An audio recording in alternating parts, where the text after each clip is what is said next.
What happens when the monster finally meets his fate, but it's nothing like anyone imagined? Today, we're unpacking the jaw-dropping series finale of You, with insights straight from Penn Badgley himself. And honestly, it might be one of the smartest and most poetic conclusions Netflix has ever pulled off. After 5 seasons of obsession, deceit, and death, Joe Goldberg has finally been stopped. But there's no fiery explosion, no bloody standoff in a cage. Instead, Joe's downfall is heartbreakingly personal and hauntingly symbolic. In a stunning twist, Joe's end isn't the result of a dramatic battle with a rival villain. It's Brontë, his final victim-turned-judge, who delivers a punishment far worse than death. She robs him of the only weapon he ever truly had, his warped, toxic version of love. In a recent conversation with Entertainment Weekly, Penn Badgley summed it up perfectly. Joe is an abuser. He's a killer. He's a bad person. Penn emphasized that no ending could satisfy everyone completely. Why?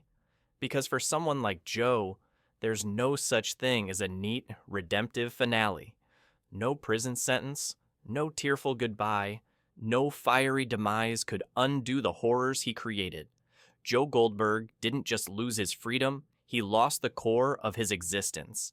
His belief that he could find, possess, and control true love was shattered. That delusion was the engine driving all his crimes, and its destruction was the ultimate punishment. One particular detail Penn shared really drives the point home. He noted that Joe's violence always stemmed from intimacy. His twisted concept of love inevitably turned fatal. So ending Joe's story in a state of complete vulnerability, stripped down both literally and emotionally, wasn't just poetic. It was brutal. This wasn't about vengeance. It was about dismantling the predator Joe always refused to see in himself. Some fans hoped for a dramatic death scene inside Joe's notorious glass cage, but Penn explained why that would have been too easy. Deep down, Joe wanted to die. Death would have been an escape, a release from guilt he never fully confronted. Prison, however, offers no such mercy. Prison traps him with the one thing he can't manipulate or destroy: time. Behind bars, there are no fantasies left to chase, no perfect love to fabricate. Just endless days of facing his own monstrous reality. And the final blow? The devastating loss of his most potent weapon, his seductive romantic image.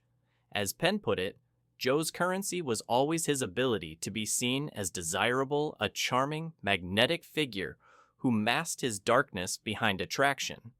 Removing that facade leaves him powerless. Stripped of his charm, Joe is no longer a threat. He's pitiful, forgotten. So, what does the ending of You really teach us? Justice isn't always clean, or satisfying, or wrapped up in a flashy showdown. Sometimes real justice is uncomfortable. It forces the guilty to sit with themselves stripped of illusions, stripped of power, with no fantasy left to cling to.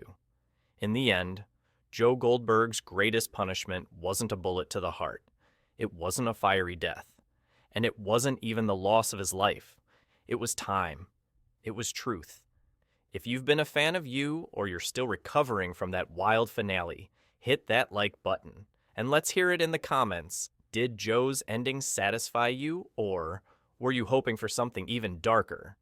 Don't forget to subscribe for more deep dives into your favorite shows, and until next time, remember, sometimes the most terrifying monsters don't wear masks.